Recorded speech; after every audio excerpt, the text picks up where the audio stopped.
Ready, Mr. President. Okay, yeah, I'm ready. I couldn't print off the agenda, so can you scroll up? What do we start with?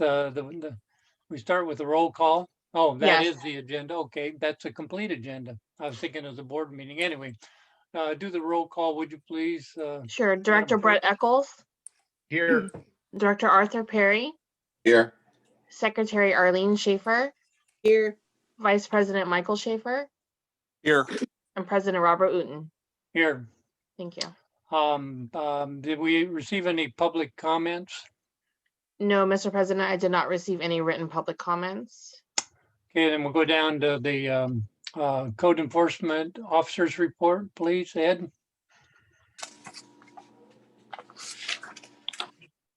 Good morning, President Newton and members of the Sanitary District Board. Ed Roberts. I'll be presenting your February 2021 Code Enforcement Officer Report.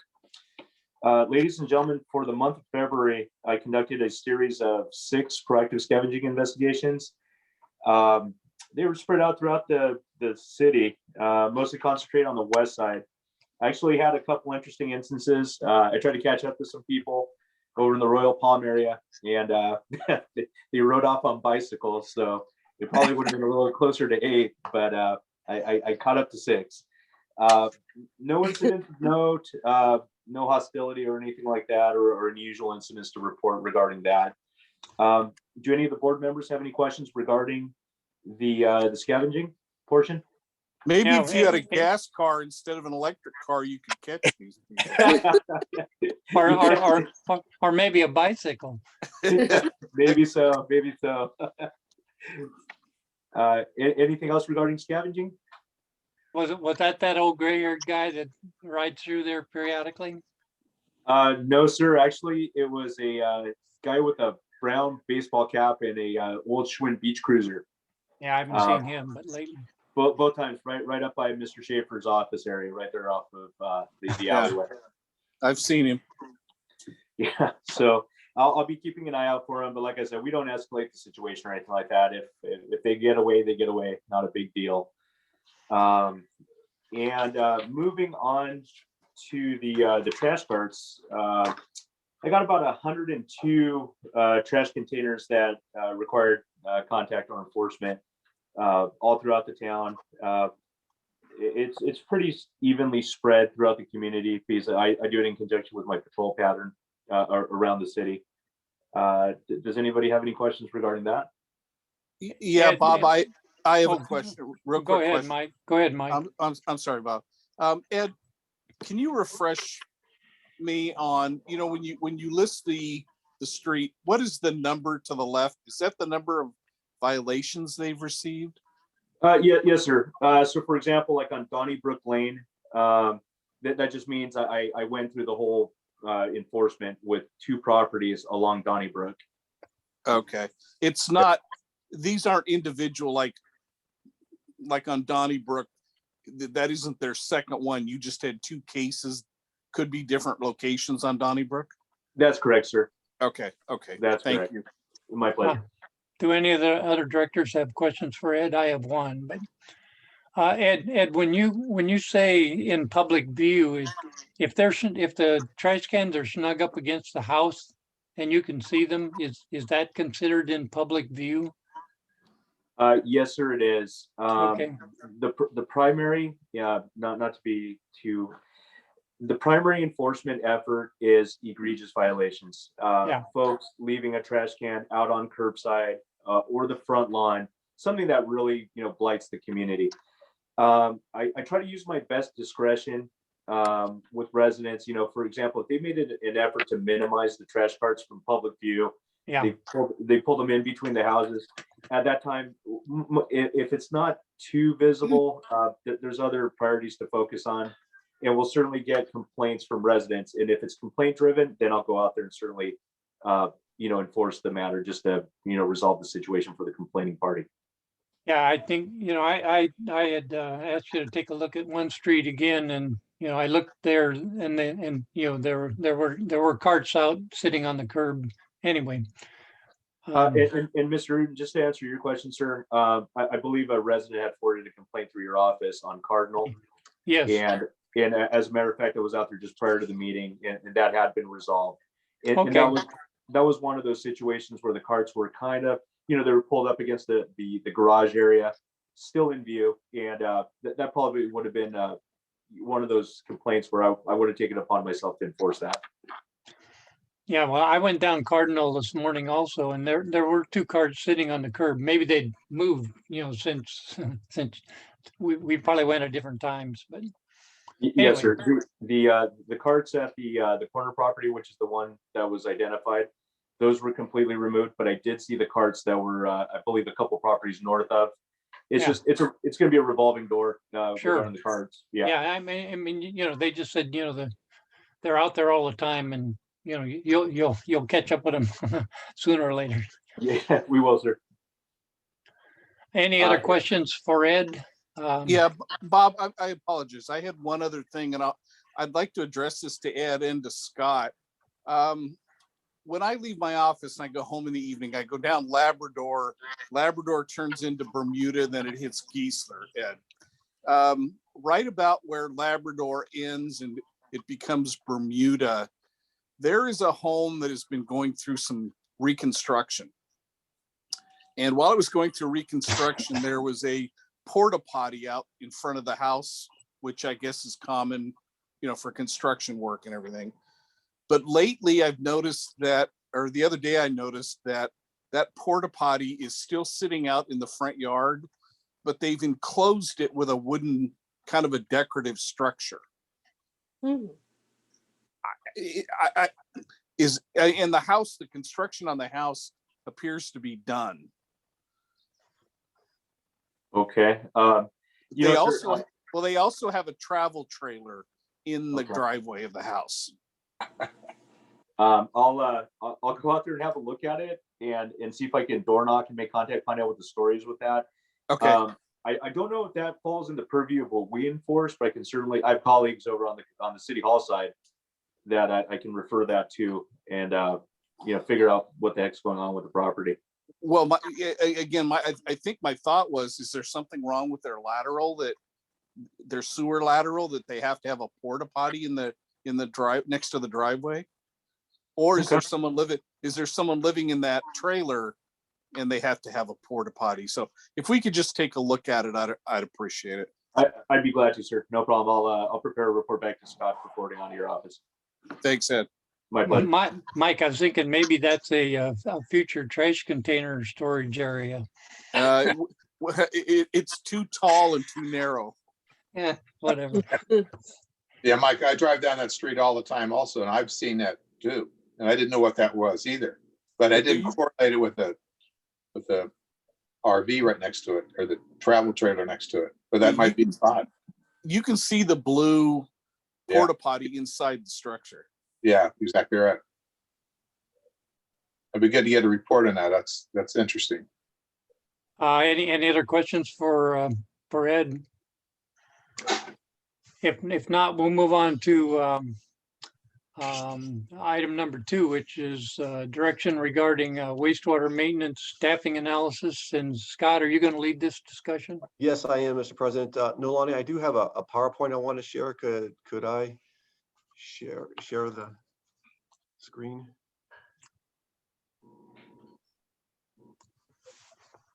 Hi, Scott. Was it an attachment to the report or did you just want to share? No, I just created it. It's something new. So could I Switch the host over.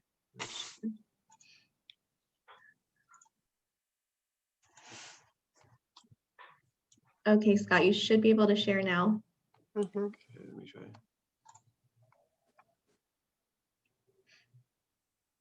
Okay, I see it. Great, got it. Thank you. Okay, great. All right, good morning, Board of Directors. So this is my oral report on our wastewater maintenance staffing analysis. So as you know, our goal, CMSD's goal, is to achieve 0 sanitary sewer overflows every year. But occasionally we do have our SSOs and we do have our sewer spills. Our secondary primary goal is to prevent the wastewater from entering the storm drain. And then when it does, if it does enter the storm drain, then our goal is to try to capture as much wastewater as we can and put it back into the system. And we do that. These are our goals because our mission is to protect the public's health and the environment for current and future generations. And our just cause is keeping our water environment pollution free. Now, if you look at the last 5 years, CMSD has had 18 sewer spills, which is about average a little over 3.5 sewer spills a year. And then if you do which is a common benchmark in the wastewater industry, the average or the number of SSOs per 100 miles, the average SSO last 5 years per 100 miles is 1.61. Now, I do want to also share some information with prior to the 2015 is when the district transitioned from contracting cleaning to an in-house cleaning. So from 2010, 2015, we had contractors. And during that period, from 2010 to 2015, as you see on the screen, we experienced almost an average of 2 sewer spills per 100 miles. So when we went in-house, we are doing better than contractors. However, when you compare to Region 8, which is the Santa Ana region of the Water Quality Control Board that CMSD belongs to, we are double of Region 8's number of SSOs occurring in the region. Now, in the staff report, what I mentioned, of those 18 sewer spills, not all of them are our fault, right? So we do know that at least 4 of the spills that occurred in those last 5 years were caused by a third party. We know one of the spill was caused by the broken lateral at the Acapulco restaurant. Another sewer spill was caused by a contractor boring a storm drain pipe through our main line over 19th Street, which caused a spill. We had another spill that was caused by someone disposing like a deflatable inner tube into the system. And then we had another spill where a contractor was working on one of our pumps and turned on both pumps simultaneously, which caused it to back up to someone's house. And so, those aren't our fault, and nothing you can do about that when a third-party sewer spill occurs. Of those 18 other spills, we did have some spills at the pump stations that were caused by our air release valves that we have a new program in place that we'll be sharing with the board later this month, what we're doing to ensure that no more spills occur from those valves. So when you take those out of the picture, we had in the last 5 years, we had 9 sewer spills that were caused by grease and roots. And that's the reason why we clean the pipes, is to remove the roots and the grease.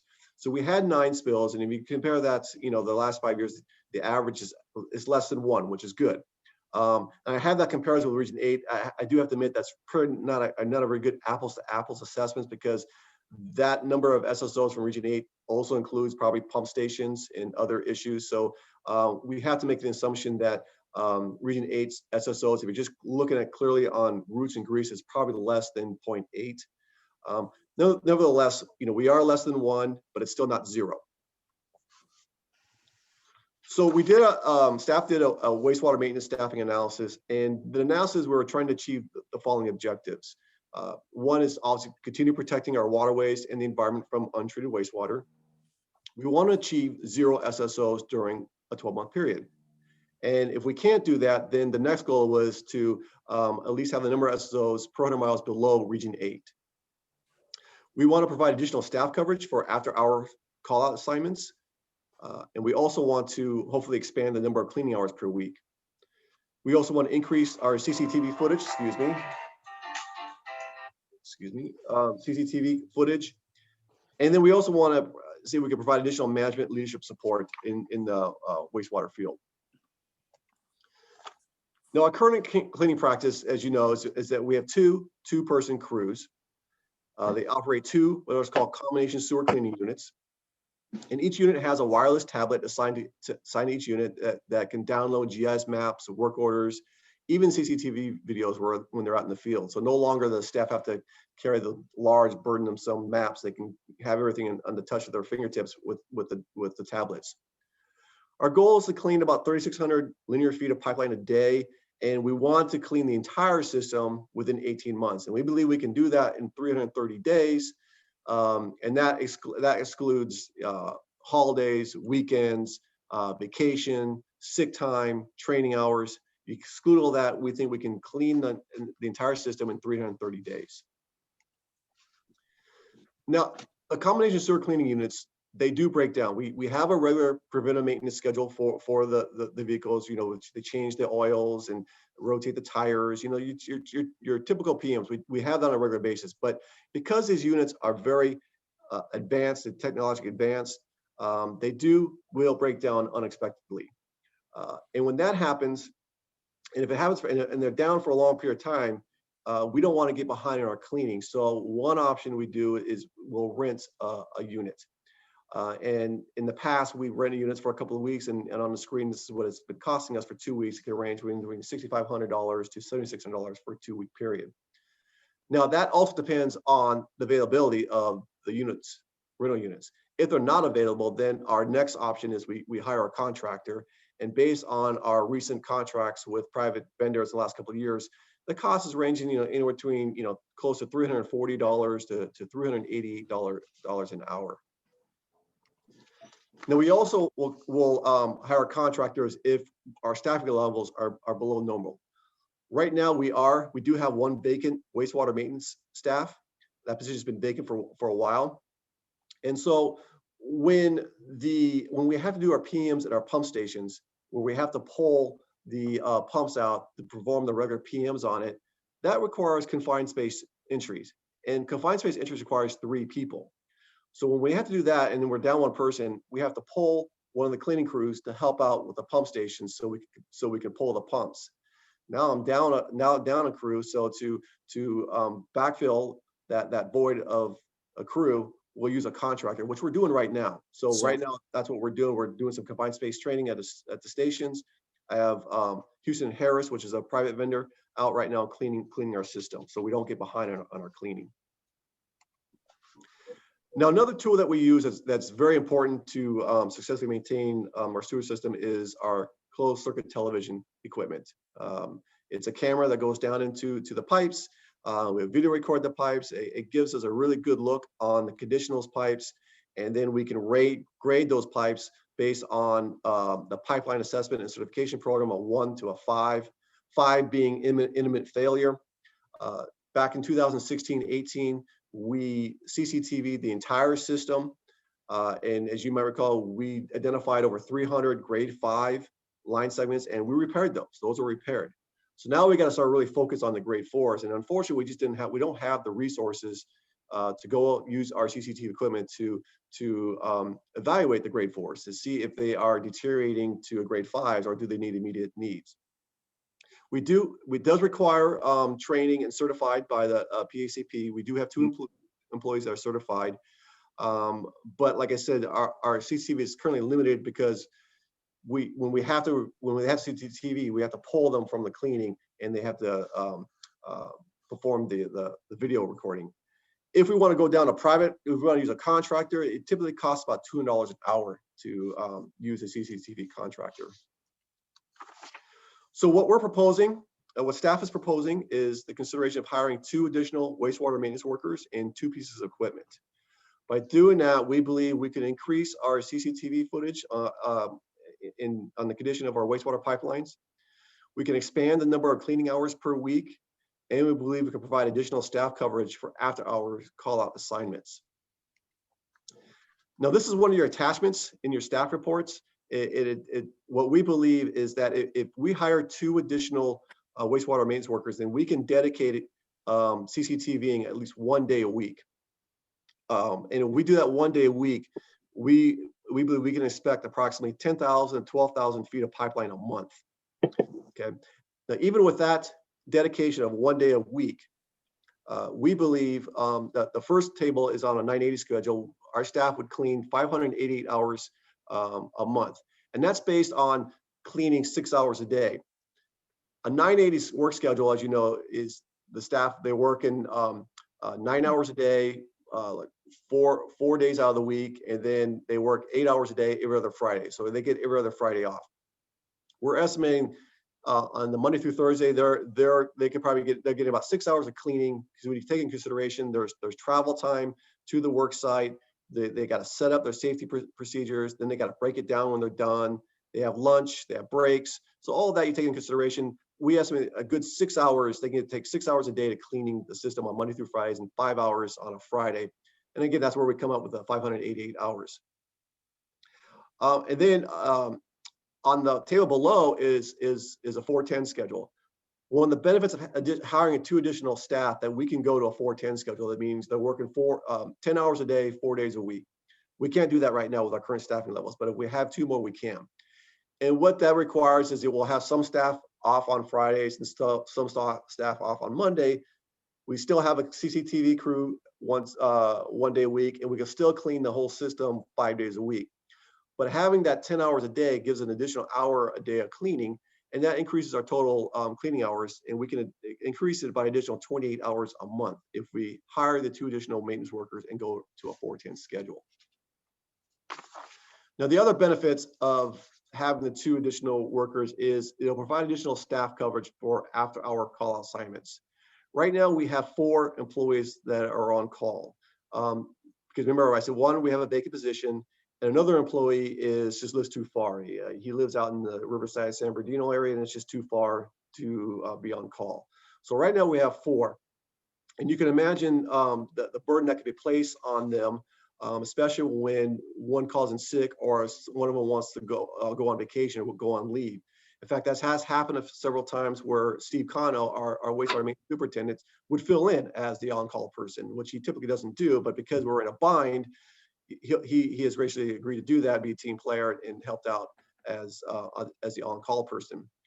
When the person's on call, there's some restrictions they have to comply with. One, they have to immediately, answer the phone calls, and answer those calls immediately and address any issues on the phone calls.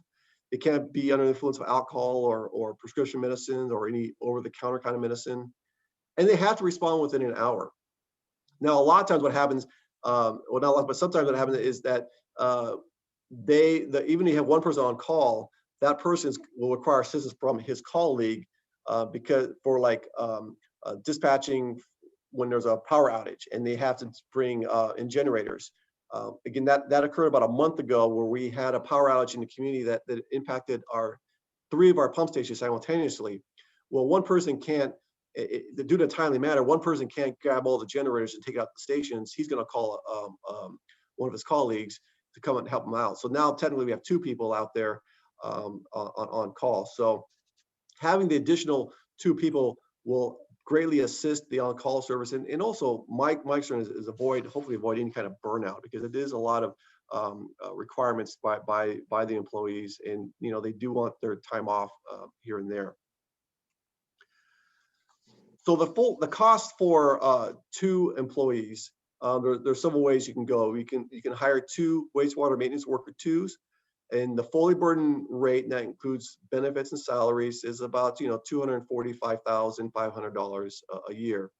If you want to hire 1 maintenance worker 2 and 1 maintenance worker 3, then that's additional $10,000.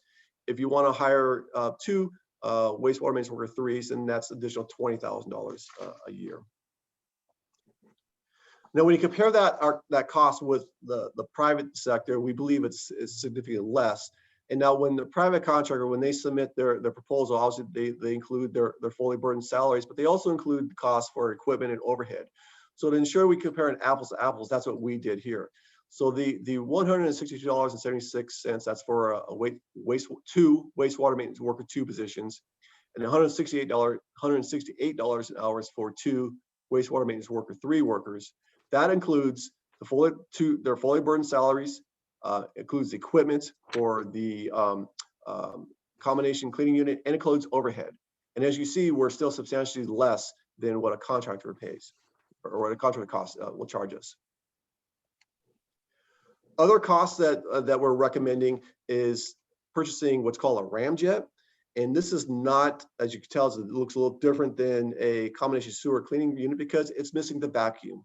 It just has the jetter, the cleaning, which you can see here in the front of this unit. Sometimes they have it in the back. I recommend we put it in the front for safety reasons. But all this is providing is really the clean. And this would be ideal for alleys, for neighborhoods. As you can see, it's smaller, so, and it costs considerably less. There, attached in your staff report is a proposal that we got. It was about $300,000. The 2019 combination sewer cleaning we bought in 2019 cost us $415,000. So it is less if we hire a ramjet. Now we would also need to hire a pickup truck. And the reason why we need another pickup truck is because we changed our safety protocols the last couple of years.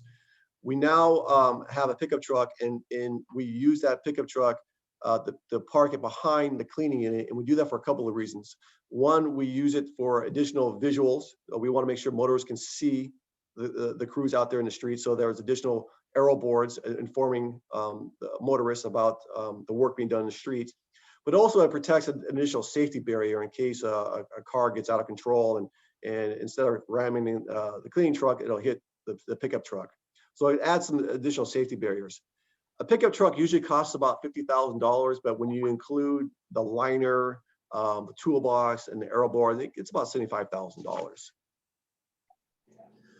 The other costs we are hoping the board will consider is actually a promotional opportunity, and that is creating, actually approving the wastewater maintenance supervisor position. We do have the position, it just needs to be put in the budget. The reason why we want to hire another supervisor, or put a supervisor for the wastewater field, is that if you have 2 additional wastewater workers, then the span of control for the superintendent would be an 8-to-1 type span of control, and that's quite high for a number of subordinates for one supervisor. You typically want to get around 5-to-1, 6-to-1. So that's why we believe a supervisor would be appropriate. The current SCADA technician, industrial electrician, has expressed interest to be moved up in the supervisor role. He has supervisor experience from his previous employment, so he does have that experience. He is going through some training right now, so if the board does approve the additional 2 employees, once his training is done and he has the expertise, he can smoothly transition into the supervisor positions. And Exhibit 7 of your staff report is a list of sample duties that you can tell to distinguish the difference between the supervisor and superintendent positions at the yard. So the total project cost is roughly between $650,000 to close to $670,000. Now, of that, you have a one-time cost of $375,000, which is for the ramjet and the pickup truck.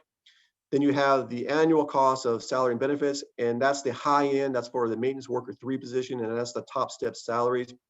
And one thing I forgot to include in the staff report was the maintenance cost of the equipment, and that's why I have that here showing it for you as well. And that's the annual maintenance cost for the ramjet and the pickup truck, and that includes the regular PMs, the bit inspections that are required for heavy duty equipment. Those are done every 90 days by the CHP. We have to do that. And so we added that cost as well. So the annual ongoing cost is just under $300,000, which the one-time cost is over about $375,000. Now, we don't believe we can, if the board wants to go this direction, I believe there's enough money for the next fiscal year to fund this. My suggestion and my recommendation is to consider this in the 22-23 budget. We will be doing a rate study next fiscal year. So that'll be an appropriate time to tell the engineer who's doing the study to put these costs in there and give us an idea how much rate, what would the new rates look like if we add these costs to our budget. And if the board's okay with that, then and with the new rate adjustment, we would also go through the Prop 218 procedures, and if it passes, then we would do the budget amendment in the 22-23, adding these additional costs to the budget. So that concludes my presentation. I'm happy to answer any questions you may have. I have a question. Okay, Arlene, go ahead. Yeah. Have you considered our finance committee as far as CSBA? Because they have a great offer as far as, what you can get for your buck. And if you were to, go with them, or what we could do and what they could do. If that's what the board wants me to do, I could definitely look into it. I did not consider the finance because then now we're getting into debt. And I know the board has always had takes pride in not being debt free. But if we did go to city's finance, then you are accumulating debt. So, but I'm happy to look into that if you want me to. I just thought the comparing would be good for us because then we could see what actually we could really benefit by. Sure. Any other board member questions? Mr. President, I do. Director Eckel? A few questions, Scott, so I'll just kind of peel them off as I see. Do those rates for the 2 extra, can you just walk me through like OT when they're on call, OT rates versus their standard rates? Is there, what's that look like? Because you'd mentioned if they're on call and they got to come out in the middle of the night or, you know, that sort of thing. How's the OT factor in? I don't. I mean that I have not considered. I have not factored in the OT. I don't know what that rate is. It depends on who employee is on call at that time. I can come back with some estimate of how many hours we spent in years past for on-call people. I don't know if Caitlin, maybe do you have an idea what we spent on OT? I don't have a specific number for OT, and those numbers, we didn't include overtime on there. And because we are following the regular rate of pay when we calculate overtime, which include, it's not just the base rate, but that rate include their cash in lieu, all their certification. So it depending on the work week and also who is out there on overtime. So it's all different every pay period for the overtime rate. I think Director Eckel's question was, what is the rate? Is it 50% overtime rate or 100% overtime rate? Right. I mean, we must have a policy that, you know, when we direct somebody to be on overtime, they expect to get, you know, X number of hours at 50% more. It's basically time and a half. Yeah, So I think that was what Director Eckel's question was. So the way our OT policy works is that employees, they get $50 a day, just straight time $50 a day. They also get a phone advice rate of a minimum of 1 hour. So if they're on a call for 15 minutes, then they get at least 1 hour, and that's just on their standard rate, hourly rate, whatever that hourly rate is. And then their overtime would kick in once they have to leave their home and come to the site. So, and their overtime will kick in the minute they leave their home, and then they're off OT when they return back to home. Okay. And that's at a time and a half when they're on overtime. As we study this maybe further, you know, maybe a little bit, of some information about that for everyone would be helpful. And then also hiring 2 additional workers and possibly promoting someone into a supervisorial role. What are we expecting? If I missed it in the report, I apologize, but what are we expecting the outsourcing to the contractor to be reduced by doing this action? Well, that's a good question. My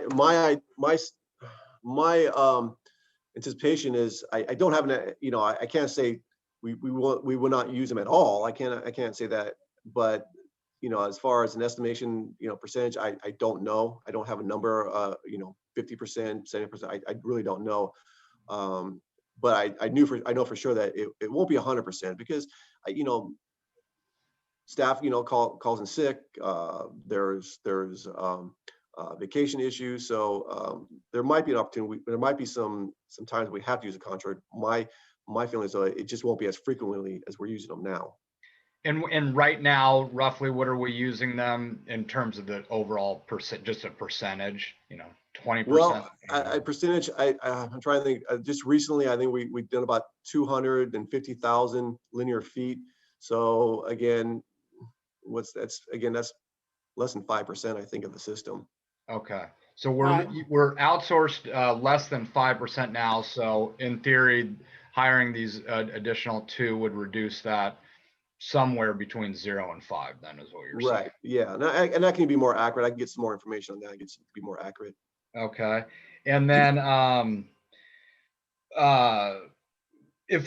you're saying we'd promote from within from, to another supervisor, and is that cost in this report as well for that additional? Yes, the additional Okay. cost would be $15,000 a year. Got it. Okay, perfect. And then, last question for right now.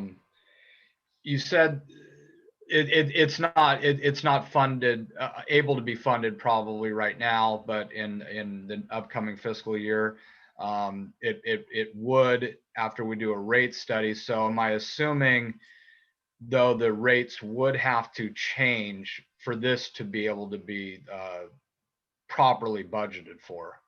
Correct. Okay, Yes. got it. Okay, that's all I had for right now.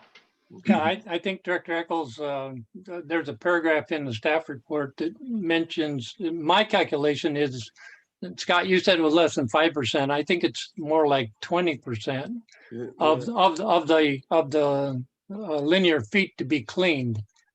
You mentioned 3 different times when we've had to hire, private contractors to supplement our cleaning, and my wild ass guess when I was looking at the staff report was that was up to 20%. Anyway, clarification needs to be, whether it's 5% or 20%. Sure. But I think that's $125,000 a year that the staff noted that we had needed that assistance in 2020. Anyway, thank you, Brett. Thank you. Do any of the other directors have questions? I have a few. Yeah, Bob, I have a question for Scott. Okay. Scott, you mentioned we have money currently in our budget to handle part of this. Is that correct? Well, part of this, if you want, well, no, Like we're hiring 2 people. Do we have money in our budget to handle that right now? Just the that hiring part? hiring this student, no, I don't believe, no, we do not. Okay. How much money do we have in our current budget that we could spend on things we need? The current, this fiscal year right now, Yes. I'll defer to Caitlin, but I'm pretty sure 0. I mean, it's right now, it's pretty tight. Okay, so this is a future planning step you're Yes, making. yes, definitely. Well, Now, if you want to buy the equipment, we would, we can use the asset management fund. Yeah. We can Right. use that. Well, that would be my suggestion, is that we buy the Ramjet. I don't think we need another vehicle until we get more staff. So there won't be 3 crews out in the area. So we have $1.6 million in the asset facilities fund, which is where we go to buy the Vector trucks and computers and that kind of stuff. So Well, Mr. President, if I can have Caitlin just respond to that. I don't believe we have that much in the asset replacement fund. So, and I'll have Caitlin clarify this, but if you want us to acquire the equipment, we could use the over $5 million we have in our asset management fund, which is what we set aside for capital replacements. But that's something we can use. Caitlin, if you can elaborate on that. well, I think there's 2 funds. There's the Right, asset. there is. Yeah, and there's 1.6 million in one and over 5 million in the other. Can you confirm that, Caitlin? Yes, so the asset replacement fund, we have 1.6, and that is to set aside to replace other assets. So we don't have fund to, if we take that money and purchase this equipment, then when something else breaks and we don't have the fund to replace it. So Well, that isn't, Caitlin, isn't that where we got the $400 and some $1,000 for the Vector truck? yes, because we sold the old one. Well, I think 1.6 million I need an estimate from staff in the near future on whether that's why that fund needs to be comfortably at 1.6 million. Spending $300,000 out of that fund seems to me to be prudent. And it would take care of the $15,000 or $20,000 where we tried to go and rent equipment, and the days we spent, out trying to rent equipment, and it would also, well, I don't know. I can provide. Go And then, ahead. And then, and the asset management fund is really for construction projects. I have a question. Director Schaefer? Yes. Now, Scott, are you talking about a brand new vehicles in this, or are you Yes. talking about getting something like we've done before that break down or it's used and No, no, we're not going to buy used vehicles anymore. So yes, this would be okay. brand new equipment. Okay, that's what I was concerned about because there's a difference and Absolutely. we've paid that difference. Yes. Okay. Any other directors? I have a few questions if there are no other questions. Bob, Um, this is Mike. Let me ask just one real quick question, if you don't mind. Because Yeah. you have more. Well, anyway, Scott, early in the report, you had talked about you've got a maintenance worker position that's been open for a little bit of time. And now we're talking about hiring 2 more potentially. Is there some reason that you're having difficulty filling that position? Are we not competitive? Is it, if we're having trouble getting 1 position filled, now we're looking at an additional 2, are we going to experience some delays in getting people hired? And if so, why? It's a possibility. I just think it's just bad timing. I think it's part of it. Like as I mentioned, we did make an offer to one person, and then he told us that he already accepted somewhere else, right? Right. You know, a lot of it though, I have to be honest. Yes, we're looking for experience. We're also looking for the right fit, right? And we don't want just to hire people just to hire people. We want to make sure that whoever we hire is the right person for the organization. And so, yeah, we do look for the skills and training, but more importantly, we want to make sure they're the right fit. And if they're not the right fit, we're not going to hire them. So I think that's part of the reason why it's taken a while. I totally appreciate that. And I applaud you for that, because I think that is a component that a lot of employers don't necessarily, they want to fill a gap and not make sure it's the right fill. I just want to make sure that if we're putting these positions on, that we're at least competitive and we're able to hire those quality people that will fit and compensate them or reward them, whatever terms you're going to use. I want to make sure that we've got the right things plugged in. Got it. Any other directors' questions? Mr. President, just one as a follow-up. Yeah. Yeah, Vice President Schaefer and I had the same question, so I'm going to actually follow up his question though. If we have 1 vacant position currently, and what would it look like? I mean, we're talking about adding 2 new ones. Does it? How does this all look if we fill just the vacant one and add 1 new one? Well, because for a cleaning crew, so you're saying just hire 1 additional worker instead of 2, correct? Correct. And fill the vacant position and then hire a new one. Okay, so so right now we have 6, excluding the superintendent, we have 6 maintenance workers, and basically those are 3 2-person crews. So we have 2 crews, 2-person crews for the cleaning, right? And then we have 2-person crews for the pump stations. In order to have another crew, for safety reasons, we have to have 2 employees. So if you just fill the 1 vacant position right now, so right now we're down a body for the pump stations. So I've got the 4 staff for the cleaning crew, and I've got 1 for the pump station. So I'm trying to fill that other one for the pump station. Now, if I just hire 1 more additional body, I still don't have enough for a cleaning crew, because for safety reasons, I have to have 2 people out there in the field for safety reasons. Okay. All right. Thank you. Well, yeah, Scott, I think we do need to do an analysis. The two directors have asked, what we need to do to be able to retain the employees, or I think we need to do a little soul searching about, are we basically just training these staff to go elsewhere, or are they moving out of the region? And, maybe a little expanded discussion on why we can't retain them. I think your goal to move to a 10-hour day will be a benefit that might help in retaining those workers. My staff at the Orange County Sand District were on 10-hour days, and they convinced me that that was a productive way to go. And looking at that chart you had on going to a 10-hour day, on a well, yeah, I'll skip that because I think I'm incorrect in that. I also think that in the SSMP, we need to study, have somebody do a study, have staff do a study. If there's any areas that don't need as frequent cleaning.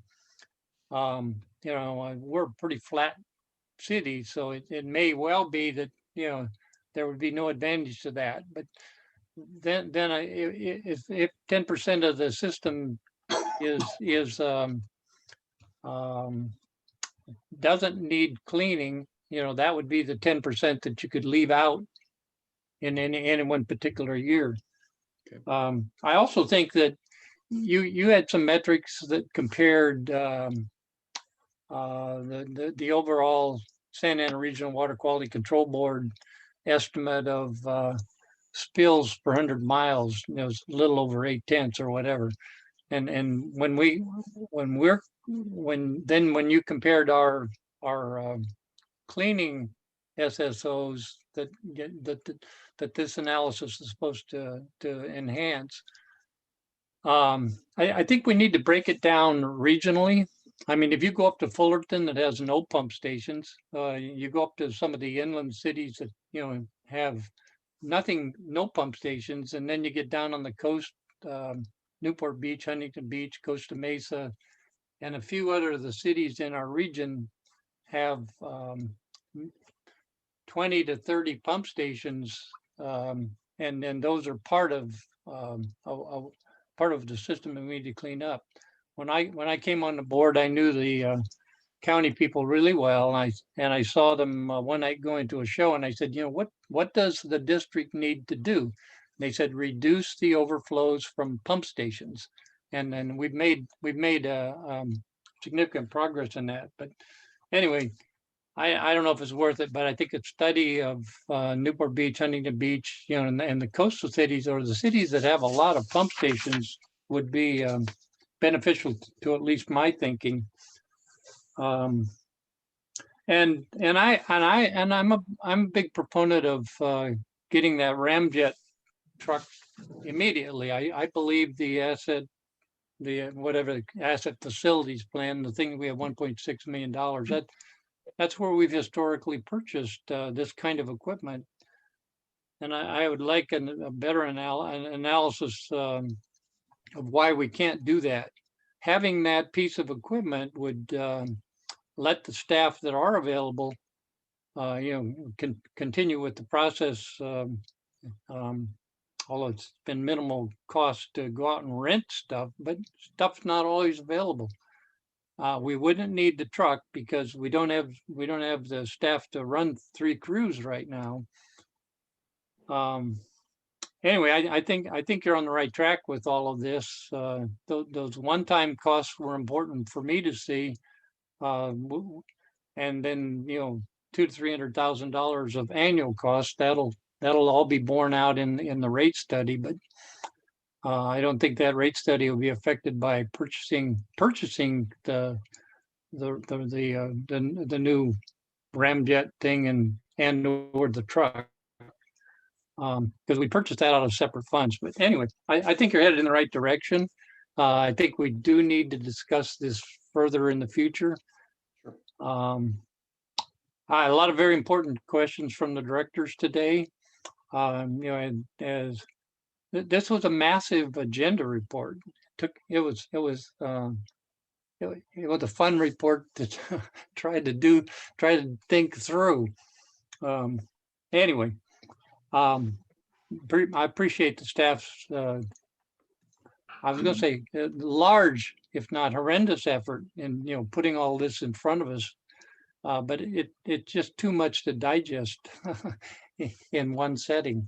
Sure. No, I understand. And I've taken notes. I believe I have a clear understanding what additional information the board is requesting, and we will bring this back to the board at a future study session meeting. Yeah, Hey, I think Bob, you're off to a good start. Vice President Schaefer? Yeah, Scott, let me throw another little monkey wrench at you real quick. First of all, I agree with President Uten, and I have the exact same thought about the ramjet. I would like to see us move forward if we can on that. There were some intriguing things you said about that in terms of getting into alleys and getting into places that we don't want that big monster in there. So I really like that idea, Bob, of getting that ramjet and taking a look at that. I think that could help us a ton. Well, it'll offset some costs that we presently incur. Yeah. The other part of my thought was, this board has always been very proactive in terms of giving our ratepayers options for things and the ability to help our ratepayers. I'm talking about like the SLAP program, the CCTV program. Is there any component, Scott, that we could take this increased ability and provide some benefit to ratepayers in terms of, especially on the west side, for example, where we have a lot of route intrusion and stuff like that, where we might be able to use this new ramjet in a program that we could offer some assistance on laterals to our residents? I think you're going down a slippery slope when you start assisting on private property, private laterals, but Newport Beach does it. They provide assistance to laterals, and quite honestly, they would like to get out of that business. Okay. Once you start going down that road, it's going to be pretty hard getting out of it. It's okay. Yeah. Yeah. I kept conjuring up thoughts of what would Alan say about this, and are we giving money away if we pick certain people to help? And I guess maybe then just some assistance with in the commercial side of it. We have a lot of restaurants, we have a lot of areas in town, and now with the new donut shop on Harbor Boulevard, we may have more grease that contributes along that Harbor Boulevard strip. So again, I like the idea of having that ramjet that we can get in there quick and take care of a situation that could turn into be something more than we want it to be. So I appreciate those thoughts. Sure. Mike, Director Schaefer, I don't believe this piece of equipment could assist homeowners I can't envision how it could assist homeowners. I think what you need is a plumber to ride out the sewer. Well, my other thought was, by doing something like this, we may upset a whole bunch of plumbers who are going to lose some business, Well, I don't think this thing is, Right. Well, I don't know if it's equipped to do anything. Anyway, Okay. Another aspect of what you were talking about is Director Perry and I have been a proponent of trying to figure out where roots are in our system. And the staff report noted that most root caused main sewer clogs come from roots, protruding, coming out of laterals. Anyway, I don't think we should lose focus on that, because it's one of our mainstays. And I'm a little irritated when I went back and read the SSMP that there weren't more, our fog contractor. We still have in my opinion, too many fats, oil, and grease related spills. But Bob, one last point. I with you and Mike, I think we should have Scott look into purchasing that ramjet as soon as possible. I think we have the funds to do it, and that will lower our costs down the road when we have to raise rates. That will lower our rate cost. Well, at least it'll be factored in. It'll be in, the rates will be in part impacted by that, like you just said. Right. I'd like to say, Director Schaefer. yeah, I just wanted to say that I'm all for that ramjet. I think it's a good idea, because We have a lot of alleys with problems, and this truck can get right through there, and it'd be perfect for this. And it'd be something that we're giving to the constituents to see that we're doing something about the problems they have in the alleys. Yeah, and one further thought, Scott, and this will give you something to do for the next year or so, all these questions, but I think we should do some sort of a study on productivity. The collection, what opportunities can we better serve the staff with to improve their productivity? I know at one time someone mentioned, or maybe I heard at a meeting that, well, what I'd like to do is, do we have to bring a water truck out, or do we have to go get water someplace to do that hydrojetting, or do we reuse the sewage? No, they don't. We don't use a water truck anymore. No, I'm talking about some agencies use a water truck to supply the Vector truck. No, we have an agreement with Mesa Water District where we can just tap into their fire hydrants. Scott? Okay. Yes. Scott, what I think Director or President Newton is referring to is, for example, their Vector makes a recycling truck, which as you're vacuuming the stuff, the solids out of the sewage, it takes the water, runs it through a recycling, filters it out, and then puts the clean water back in the clean water tank, or quote used water tank, so that you don't have to hook up to a fire hydrant. That way you save probably a couple hours a day worth of fill time. And I think that's what Bob is asking about. Yeah. I've seen those units before, but they're extremely expensive. Well, it depends on, if they improve the productivity of staff by X number of hours, agencies have chosen to do that. Anyway, it's just a thought. Sure. I think Mr. Mosher has his hands up, Mr. President. Okay, Jim. Yeah, thank you, President Newton and members of the board. I thought this was a very interesting discussion. I just wanted to clarify the director comment about maintaining laterals. I, of course, live in your district as far as sewers, but my understanding is in Newport Beach, the city takes responsibility only for the portion of the lateral that's under the public property, not the part that's under the private property. How they do that and the extent that they do that, I don't know how it's done, but I believe that's the commitment in Newport Beach rather than the whole lateral being maintained. Thank you. Any other questions from the directors on this item? Well, thank you very much. A very good discussion. Thanks, staff, for all your work to date. Thank you. And the next item is also a very lengthy item, and that is receive and file the CR&R performance review. Scott, are you or Mr. Ballier going to do this? Nabila is going to give us the introduction, and then Mr. Ballier will participate as well. Okay, thank you. This is also a very lengthy agenda report, so thank you. Good morning, President Newton and members of the board. On an annual basis, the district completes an internal and external performance review of CR&R. Today, we are presenting the findings from fiscal year 2019-2020. Mike Ballier Consulting was awarded the RFP for Solid Waste Agreement Performance Audit and SB 1383 Compliance Analysis. Today, we will only be presenting the performance audit results.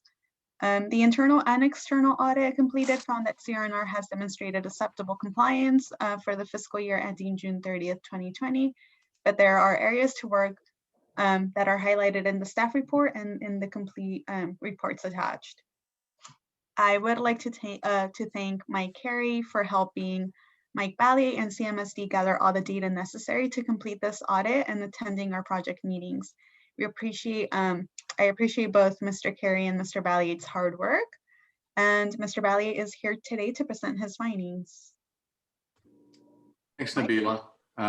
President Newton, board members, Mike Ballier here. It is rather a lengthy report, so I don't know if I'm able to do screen share to just jump through different areas of the report. Is that permissible, or would you rather me just do question and answer?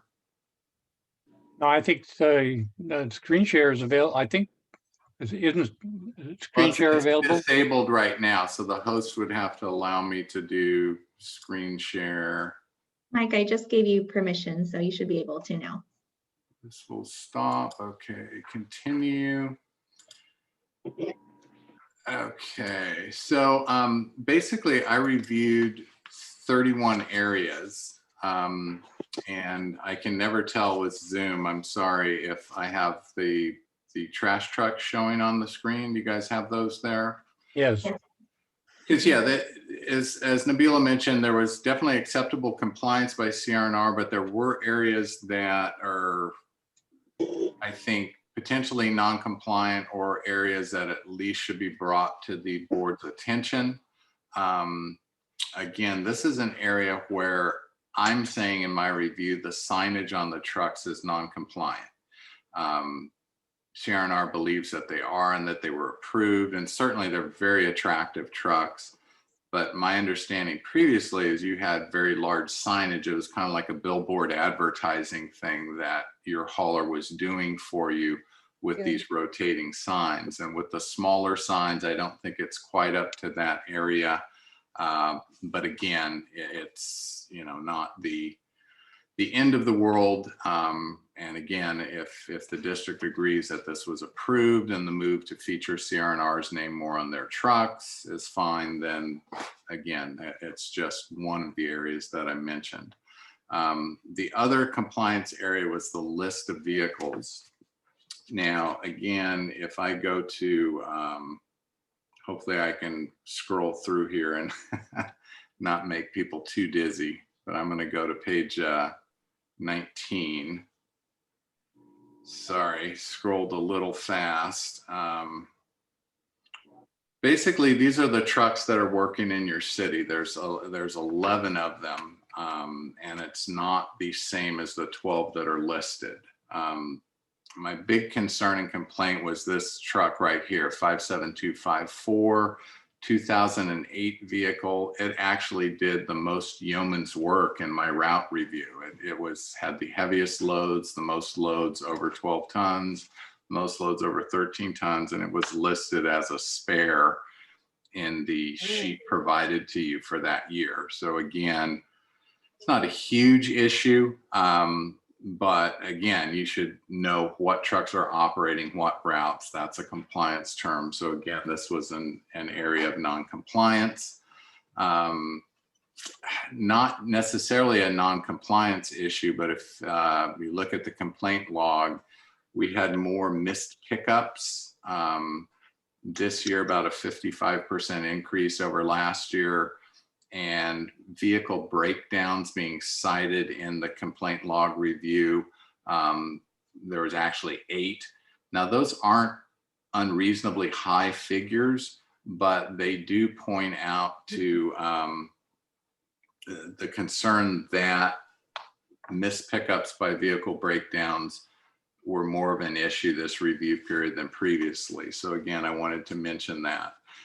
The other area that I saw as maybe not perfect compliance, I wouldn't say it was non-compliance, has to do with the rate review that CRNR does for you.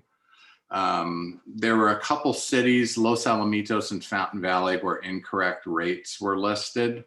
You see this 1942 for Fountain Valley and this 1334.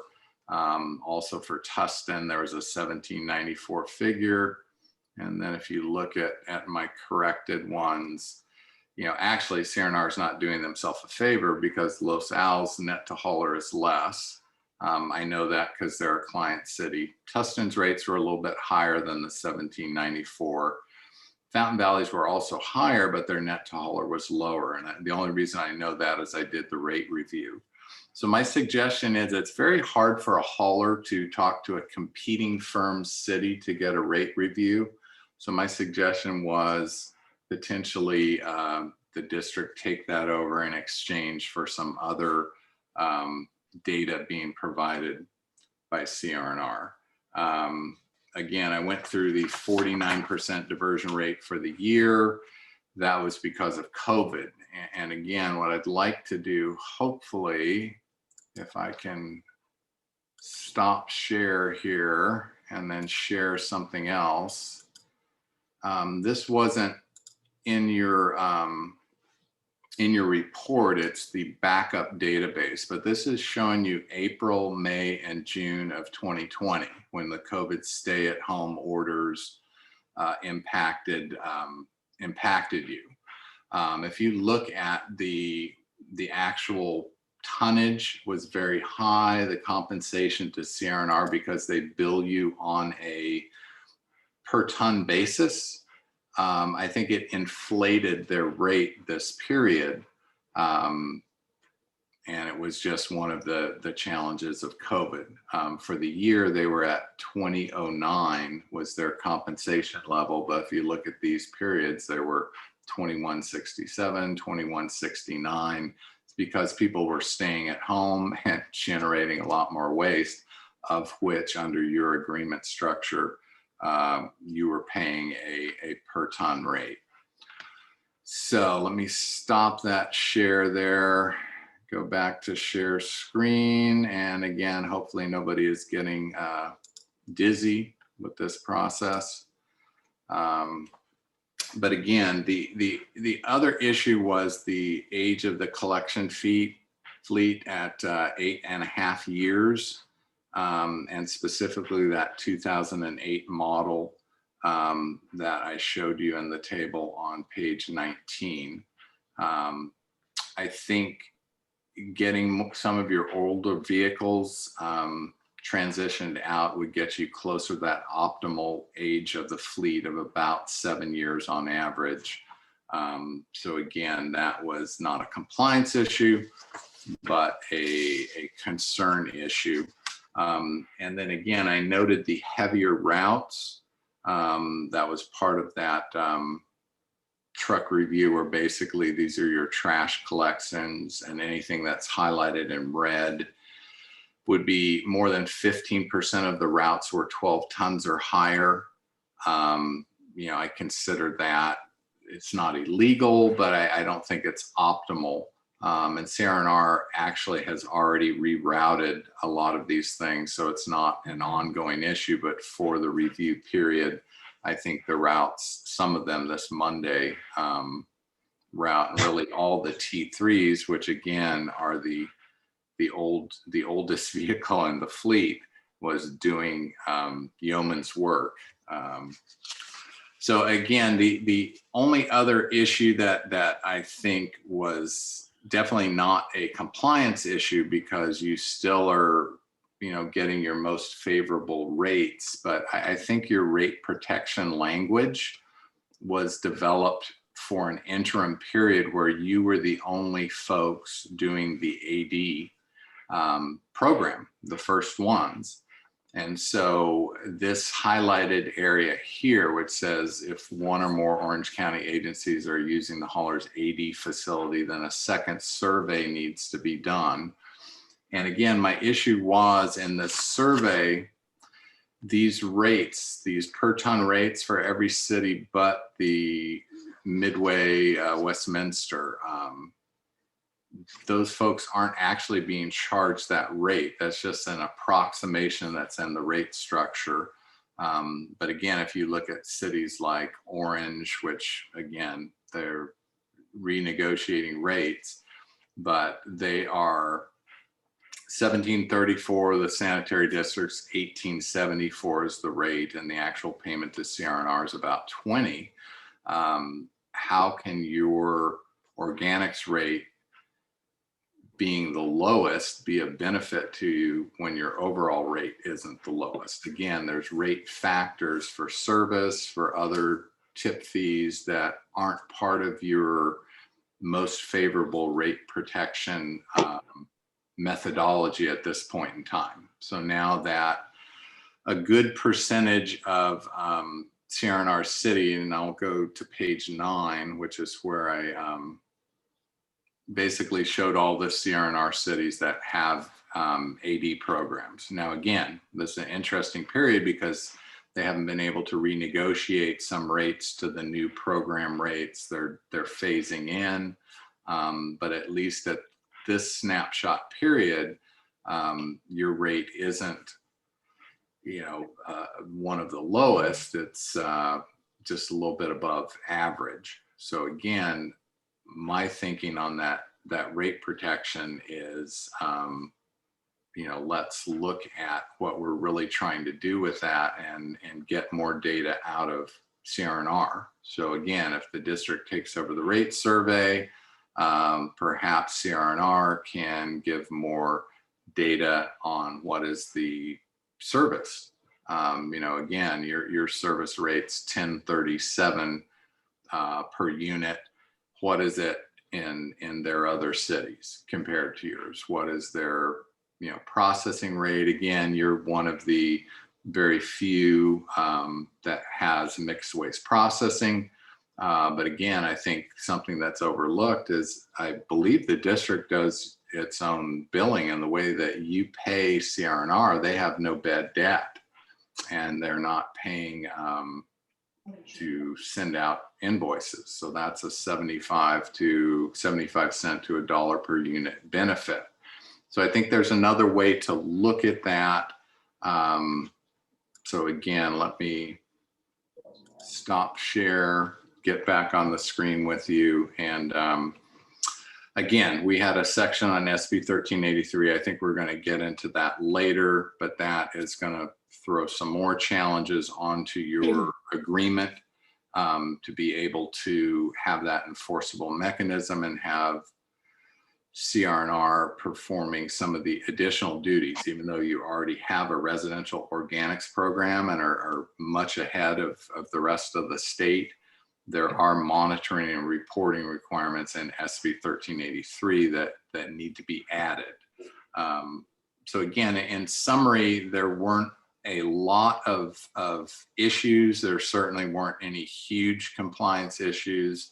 But in summary, I think your rate protections are probably something you would want to renegotiate as you transition in these other programs so that you're on par. And I would think as a person that's retained CRNR and their companies before that since the 1940s, there's a longevity discount that I think the district is due. So those rate protections are good. I just think the formula might be a little outdated at this point now that so many people are using the AD facility. And with that, I will answer questions. Any directors have any questions? I had one. That is, when you're doing these rates and you're looking at what's on the screen, are you considering any 3 cans instead of just the 2 that we have? Well, I think almost everybody is transitioning to 3 cans. The challenge is when you add another can into service in a built out and mature community, I think you're going to have some service challenges. And again, not to get too far into SB 1383, but you can do space constraint waivers to try to deal with that. But again, what I would like to see clarified is how many other CRNR cities are doing the billing for CRNR, who are guaranteeing 100% rate revenue and no bad debt. That's, like I said, typically a 75 cent per unit to $1 per unit charge. If somebody's doing billing, they're having to generate invoices, send them out. They're having to do collections. And because of how things are built here, that's not the case. They're paid 100% for every unit service, and they're paid 100% for every ton collected. So while you have a more convenient and arguably expensive mixed waste processing program as opposed to a 3-cart. You can't forget that benefit that the billing provides. So again, I would think something where you're maybe 10% below the CRNR average of their city might be a compromise for 2 or 3 carts. But again, those are all negotiation points, and you're actually going to have some more services provided by your haulers to be SB 1383 compliant. So it's a very tricky time. But again, that was the main thing that hit me in doing the review this time, is that This is what bothered me, because I was trying to compare apples to oranges and seeing how you do that, because you're looking at us and then you're thinking, okay, but what about the 3 cans? Some of them are that way. And so how do we compare? Well, and again, the unknown, a lot of SB 1383 is unknown, but the impact upon the haulers and their operations is also somewhat unknown. If you're switching to clean line sorting, where it's source separated recyclables, are you going to be able to do a mixed waste processing? Because that's a little bit harder on the belts. It could cross-contaminate materials. There's probably some motivation to go to a 3-cart. But again, what I saw was like in your red tag, you're notifying residents of issues with their containers. When COVID hit and everybody was staying at home, you had cart placement issues went through the roof. They went from 1 or 2 a month to 22 in 1 month, 36 in another. I'm wondering how cart placement issues would be if you added another cart to the mix, and now they have to put 3 out. So it's a concern. I'm sure it's workable, but it's a concern. Thank you. Sure. Any other directors have questions? Yeah, Mr. President, just one quick question, if that's all right. Sure. Based on reading through your report and your discussion right now, I mean, you're focused on basically 3 items: the rate structure, the signage, things like that. So in your quick executive summary on the rate structure to renegotiate, I mean, what would your best recommendation be at this point? Well, I don't think having the lowest AD processing rate is really providing any tangible benefit, because again, you don't know what the other rate components are for those cities. You just know that their AD rate is based on this higher figure. You're one of these few, if really you're the only jurisdiction, I believe, other than Midway City Sanitary District that's actually paying a per ton fee. Everybody else just has a rate rolled into, here's the rate. Now it is based on per ton charges, but I think without the other data, just having the lowest per ton AD rate when nobody else is being charged per ton isn't providing much of a benefit. So that would be something that I would think should change over time.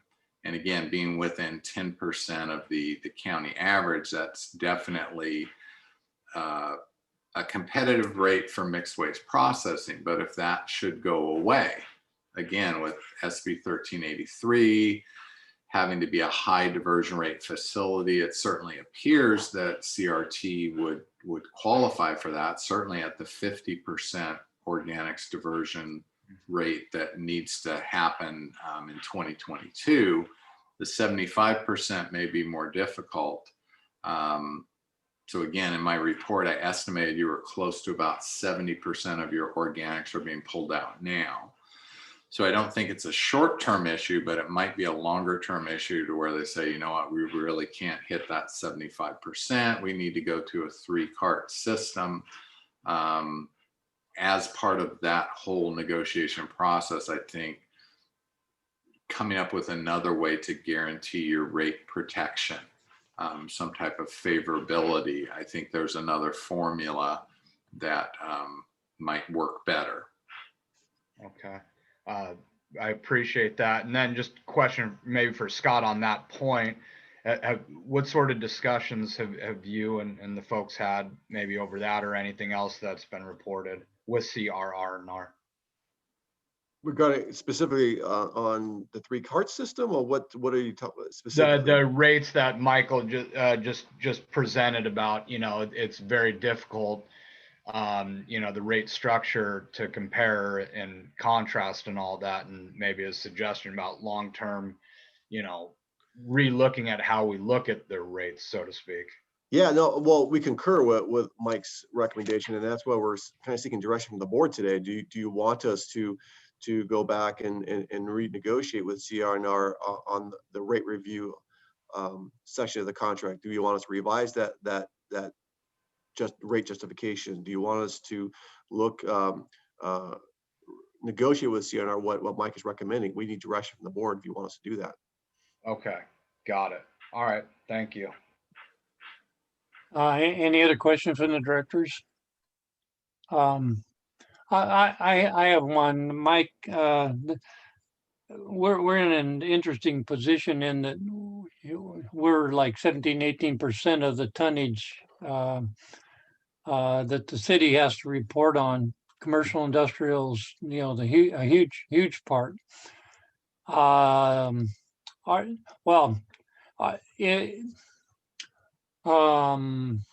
Are you working with the city, or what is the city doing to try to figure out how they can get to the SB 1823 or whatever? Yeah, there's a bunch of numbers that the state's thrown at us. Yes, I am working with the city of Costa Mesa on a pretty extensive code revision to address SB 1383, which is different than anything that's gone before because it is prescribing resident behavior, it's prescribing individual business behavior, property manager behavior. Everybody's got to have a program and not cross-contaminate. They call it prohibited container contaminants now. So you can't, by statute, put food in the trash and vice versa, put trash in your organics cart.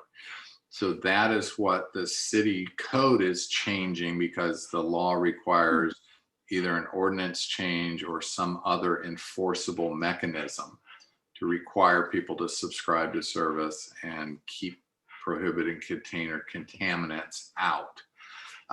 So the city's definitely doing that. I'm sure the county is doing that as well. Again, one of the things that I'm suggesting in the report is that the district look to see, do you have any type of enforceable mechanism with your customers, contract agreement or something like that.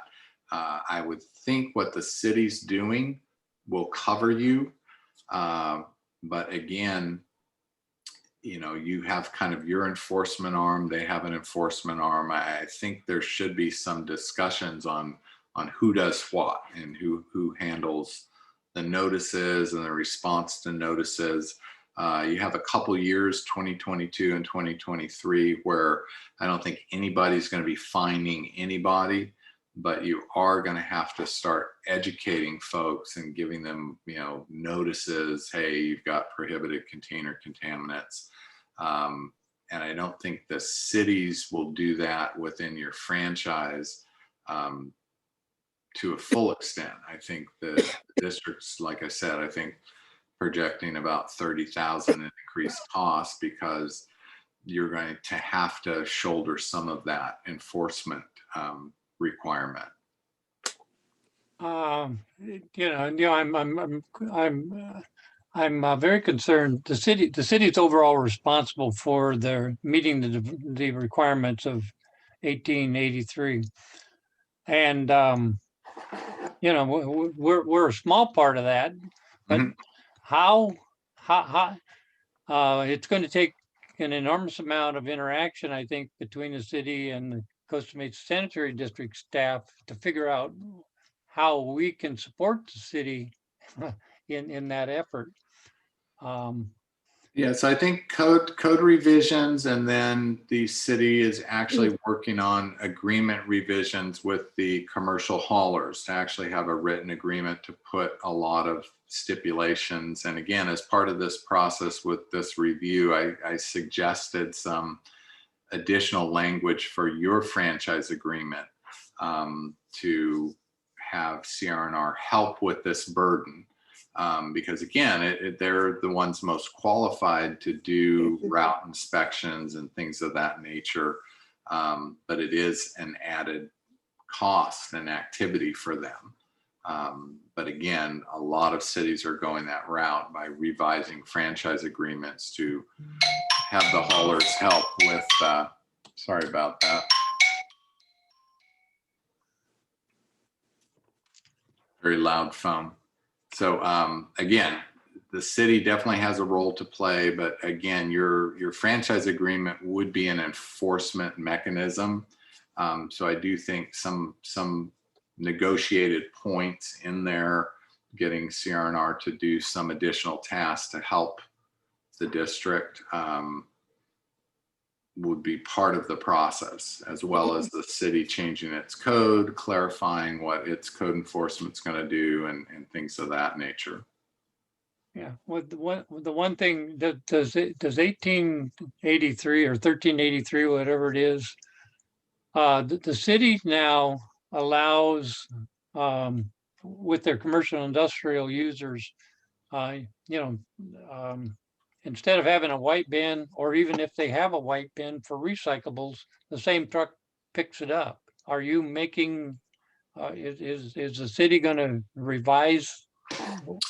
Well, that would be part of the agreement revision with the haulers, because right now it's just a simple permit and they set the rates and they collect however they want, but it has to get more specific now. Yeah, okay. Prohibited container contaminants, trying to get them to go to a 3-cart system or a 2-cart system, and then have companion requirements for what the hauler is going to have to do depending upon the program they put in place. That's the franchise agreement that the city's developing for its commercial haulers to spell all that out. So the city is working at it. Yeah, Mike? it'd be interesting. Yeah. Director Schaefer. Yeah. Don't you think it would benefit us if we had a joint meeting with the city council and with our board together, and then kind of weeded out what we're doing one way or the other and how we're helping each other? Well, I think we recently did a presentation to the council on SB 1383. So the council is aware of it now. They gave us direction. We've been working on the code revisions. And again, I think having a dialogue on who's doing what and what makes sense for folks to do needs to happen. I would agree on that. I just don't know when or how, and that's above my pay grade. But it's, like I said, right now, I think the focus is on the code revision. And again, my suggestion in the report is for the district to maybe look at your franchise agreement to put in some of this state suggested language so that you have your hauler helping, as the city is doing with its franchise agreement creation, with a lot of this monitoring, route monitoring, contamination monitoring that SB 1383 wants to see the city do and also the district do with its franchise. Thank you. Okay. Thank you, Mike. Mr. President, we have a hand raised from the public, Mr. Mosier. Hi, Jim. Go ahead. Yes, President Newton, I just wanted to comment. You mentioned the Costa Mesa Sanitary District being 17 or 18% of the total waste stream. I believe that's total tonnage, and I believe that, I could be wrong, SB 1383, the diversion goals have to do with organics only. So there might be a different figure for the relative importance of the residences versus the commercial in the organics field. So it might be useful to know what that percentage is. It could be higher or lower, I don't know. Yeah, The, no. the markets and the restaurants contribute a lot, and I don't know how that compares to the residential organic output. Yeah, and the organics is entirely different in the residential community versus the commercial industrial community, right? Good question. Any other questions for Mike? Mr. President, if it's okay, can staff receive some direction from the board, specifically the signs? Are you comfortable the way the signs are now, or do you want to go back to that large banner type signage? Well, personally, the signs are readable by me, but I think signage is, a tenth of an issue or a low level issue. It's an opportunity. Maybe the board disagrees with me, but well, the reason why I bring that up is because next study session where we're going to bring some designs, and I just wanted to make sure if that size is okay, or do you want it larger? Because we were going to, I know this has been an issue with the board about the signage, and so we were going to bring you some new designs. I just needed some direction on as far as the size goes. Yeah, I would like to see them bigger. I can read them, Bob. I agree with you, but yeah. they're kind of at the bottom of the truck or at the bottom of near the wheels. I would like to see them bigger. I agree with that. Mr. President, Director Eccles. now that I'm officially a year older too, my eyesight's now not as good as just yesterday. But to be honest, before I was elected to this board, I wouldn't have noticed those signs. I just wouldn't have. Now I'm paying attention and I'm like, boy, that's not great advertising. So my personal feeling would be, yes, I would like to see that come back. And overall, I'd like to see this discussion at one of our regular scheduled board meetings to see what further negotiations we can and should take, if any at all, with our current trash provider. So I'd like to see this agendized at a future meeting with signage and certainly the rate structure and things that Michael had mentioned throughout his report. That's my feeling on it. Yeah. Okay. Well, I think there's a consensus. Everybody wants larger. Well, we need to review. Staff is preparing to bring an item to us in the near future, and we'll ask them to do it in large font. Okay, so thank you, Board. So I got the clear direction from the board that you requested the bigger signs, kind of like the signs we had in the past. So I have that direction. The other direction I'm seeking, Mr. President, the board is as Mike mentioned. Do you want us to go back to CNR and renegotiate the rate protection clause in our contract? I think you should start a discussion about it. Yeah. Well, and talk with CNR and have a discussion, then bring it back to us. Yeah, I feel that way too. Yeah, I would agree with my fellow directors on that, a discussion, and then present back to us what their comments are based on this report, and where we have some room to make some changes if applicable, but give them an opportunity to discuss this, and then we as a board can review that. Yes. Okay. Yeah, I concur. Any other directors' input? Or staff, do you need further direction? I think that's it. Are we missing anything, Nabila? I think we got everything. Is there anything else you need direction from? No, I think that's a great starting point. Start that conversation with CRNR. There are 2 other points, but those will be discussed at separate meetings. So I think for this, the purposes of the results of this audit, I think we have enough direction. Okay, good. We're down to what item? Oh, down to the legislative quarterly report. Thank you, Mr. President. Gina Tirano will be giving this report. Thank you, Scott. Good morning, members of the board. Before you is your first quarter legislative report for 2021. And as you can see in the attached staff report, many new bills are being introduced, and I've compiled summaries and preliminary analysis of any notable bills that might have an impact on the district. For today's report, we can start on the congressional side. So we're tracking a few bills, including companion bills HR 535 and S91. These were reintroduced from last year, and they seek to give special districts access to coronavirus relief funding. They would require states to allocate 5% of appropriations from the CARES Act to special districts. And in order to receive this funding, special districts would have to apply to the state, and they'd have to be able to demonstrate revenue loss in order to qualify. We've already sent letters of support on behalf of the district for these two bills.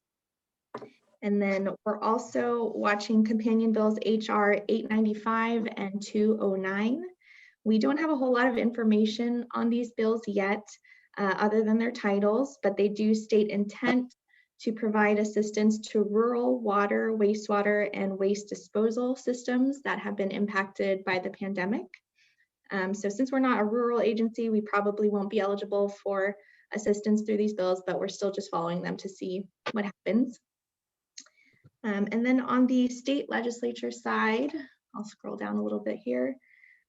We are supporting a few bills. So starting with AB 361, this would allow local agencies to continue to be able to conduct teleconferenced public meetings under emergency circumstances, as we have been doing throughout the pandemic. It allows some flexibility with regard to hosting meetings remotely, while still making them publicly accessible, which is the intention of the Brown Act. Next, we have AB 818, and this is another bill attempting to require clear labeling on disposable wipe products to make it clear that they're not flushable. We've seen different variations of this bill almost every year, and so this is just another one, and once again, we're hoping that this passes. I think next we have Assembly Concurrent Bill 17, and this is just a proclamation of Special Districts Week for May 16 through 22, and that coincides with CSDA's legislative days in Sacramento. And then on our opposition list, we also have a couple bills. AB 59 seeks to change various rules surrounding new or increased fees, including sewer connection fees. Some of the rules that it would increase the amount of prior notice agencies would have to give before public hearings for these fees. We would also have to include data on our website that demonstrates the need for the fee. And in the event that the district would be defending a protest or action filed against a fee, we would be prohibited from using any supporting data that isn't already posted on our website. So this just creates a little more liability in terms of potential litigation surrounding fees, and that's why it's on our opposed list.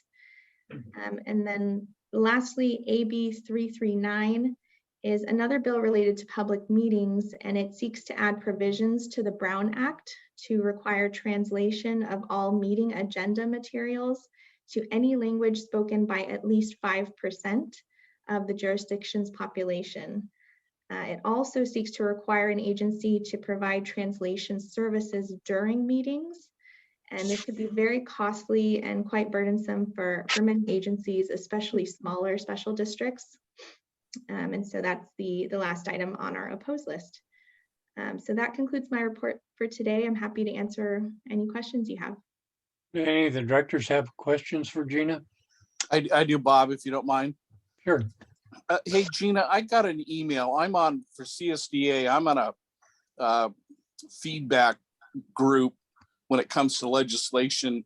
And I got an email yesterday regarding SB 443, which has to do with aligning local districts, sub-districts with other districts and making sure that, like, if the school board has a district that we have to align with that. Would you mind taking a look at that when you get a chance and they're asking for feedback on this SB 443. Could you just kind of take a quick look at it and let me know if it's something we need to be concerned about?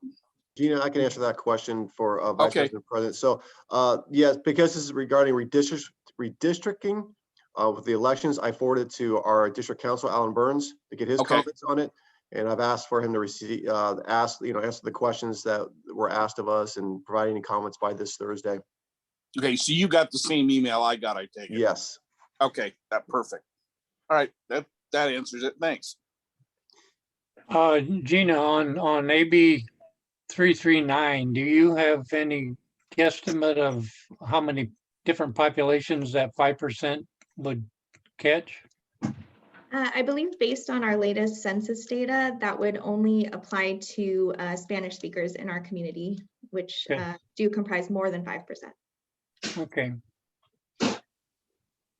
Yeah, any directors, any other directors have questions for Gina? If not, we'll move on to item 5, which is scheduling a special boards of directors meeting to discuss implementing the 3-cart wastewater recycling and curbside collection program, SB 1383. Scott, do you have any suggested Yes, if you can, times or? thank you, Mr. President. Nolani, Gina, can you scroll down on the staff report a little bit more, please? There you go. I just need the dates. Oh, okay. Yeah, So- I am. Yeah, so thank you, Mr. President. So we heard briefly about these two subjects a few minutes ago, the 3-cart system. Do we want to go from our current 2-cart to a 3-cart system? And then, of course, 1383, as Mike Bailey mentioned, there's a considerable amount of requirements that need to be made. So we thought it'd be appropriate to have these meetings separately at a special meeting for discussion. Unfortunately, I don't know if it's unfortunate, but the couple of dates we have here on the staff report is just around the corner.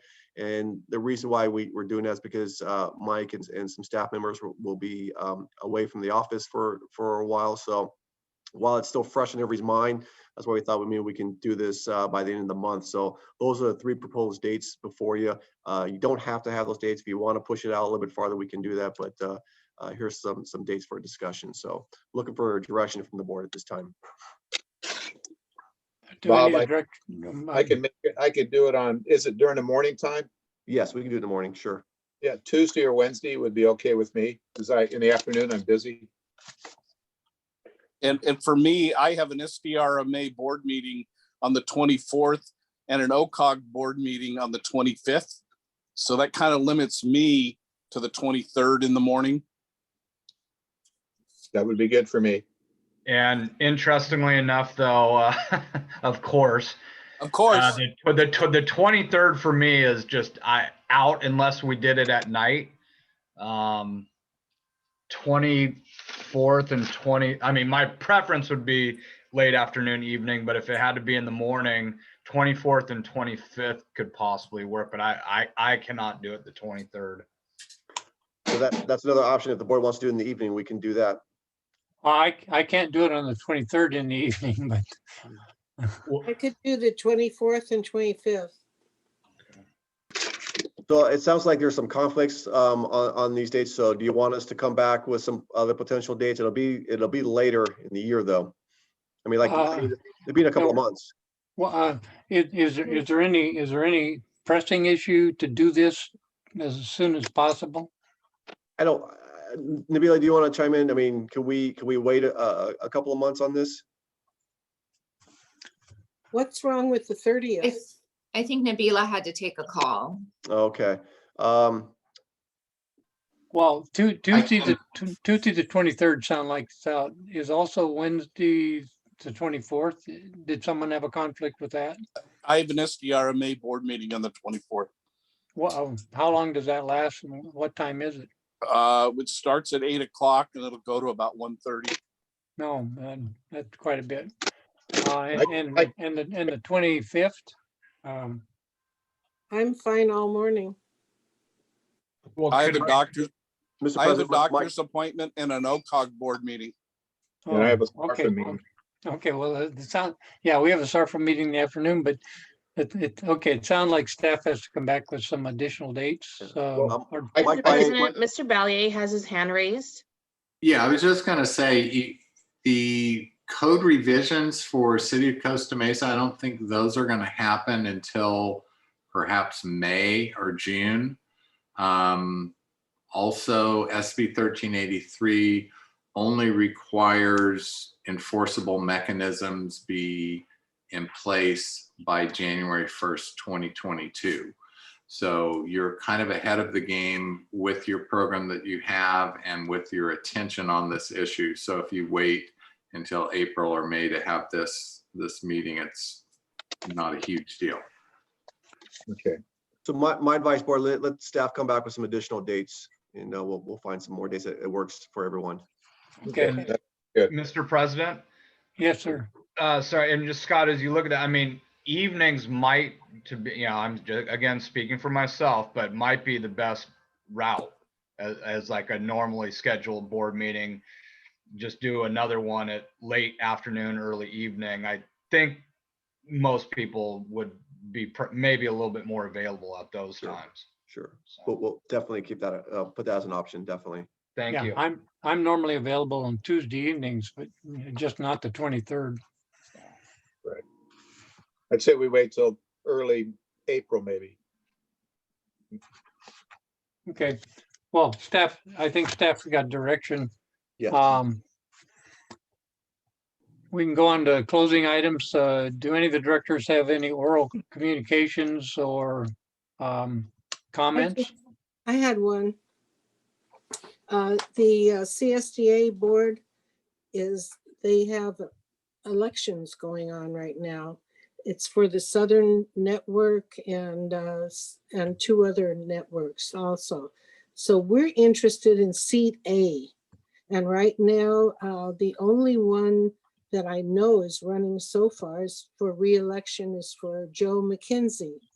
And have any of you received anything on this? Yes, I have, and I did receive something from Director McKenzie, and we forwarded to Nolani, so we'll agendize it. I don't know when votes are due, but we'll bring it back to the board for consideration. Yeah, it's the 29th. It's due. I mean, that's cutoff. So 29th of March? Yes. Is that to receive the nominations though, right? Not to cast the votes? That's the end, I think, because I just talked to Amber on the phone. And she said that, yeah, it was the 29th. Well, Secretary Schaefer and Scott, why don't you get together on that and, figure out the appropriate date? Yes, we will. You have. Are you looking or are we looking at running someone against Joe? No. Okay. So far, I haven't heard it yet. So. Okay, that's but fine. We have the deadline for anybody receiving a nomination is the 29th. And Scott, you have the resolution that was sent? Yes. Good. Okay. So my thought is, we should just wait to be sure, not to jump into something, but that maybe on our next meeting that we might discuss it again, because by then it'd be, we couldn't do that. It'd be too late. So we'll just have to see. But right now, of course, I'm recommending Joe. And she's got her list, and I'm sure all of you will receive this if you haven't, as far as the Southern Network. So that's it. I just wanted to let you. Any other directors have anything they need to communicate? Just real quick, Bob. Scott,